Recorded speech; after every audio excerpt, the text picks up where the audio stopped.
Hello, church family. I hope your 2-minute drill in practicing prayer went well this week.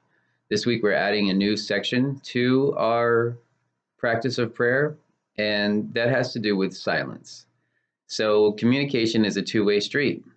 You have to talk, but you also have to listen. In fact, most of the time, it's more important to listen than to speak. And that's where silence comes in. The Old Testament is full of passages that have to do with the silence that we need to have before God. Passages like the Lord is in his holy temple, let all the earth keep silent before him. Or another passage like, be still and know that I am God. Both those words, still and silent, are the same word. And there has to be a connection there between stillness and silence. When Elijah was in the mouth of a cave waiting for the Lord to pass by, the Lord wasn't in the fire or the wind or the earthquake. He was in the silence, in the stillness. And that's when Elijah put his cape over his mouth and walked out of the cave.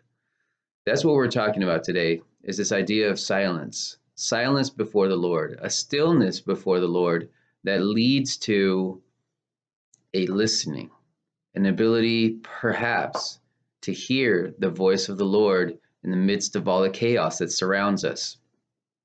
Today, I want you to think about the past, the present, and the future in terms of music.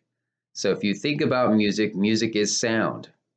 But what is very interesting is there would not be music if there wasn't an interruption in the sound.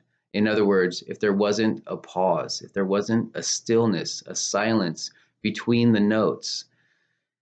The reason I bring that up is because there's past for us, there's present for us, and there's future for us. And if we think about that as music, we can think about notes in the past and notes in the future. But what's the now? What is the present? This moment right here. It is the place between the notes. It is the silence. Now, if we think about that in relationship to God, God is always in the now. There is no past. There is no future. There is only the now for God. And that's pretty amazing to think about. But it also means that maybe that's why we need to be still in order to hear him, because he is in the now. He is in the silence. He is in the stillness. So that's what I kind of want you to think about today.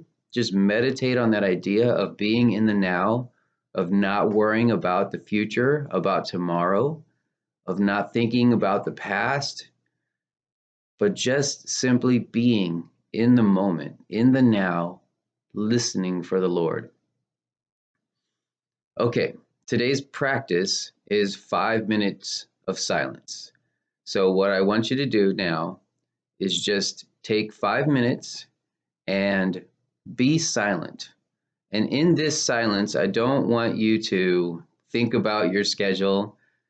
I don't want you to think about the problems that we're facing. I don't want you to think about your lunch that you're about to eat. I just want you to really try to listen. This isn't a silence that means you just blank your mind out and don't think. This is a silence where you listen, actively listen to the sounds around you, the people around you, the breathing, the birds, the frogs. But listen also for just anything from the Lord. Sometimes it will be a scripture that will just pop into your mind. If it does, think on that scripture. Sometimes it's just a little phrase. Sometimes it's a word that pops into your mind. Think on these things. Be silent for 5 minutes, starting now. Okay. I hope that this was encouraging to you. I hope that this is something that you will continue to do every day this week, adding it onto your 2-minute drill, and we'll continue to build our prayer practice as the weeks go by. God bless you, miss you guys, and love you.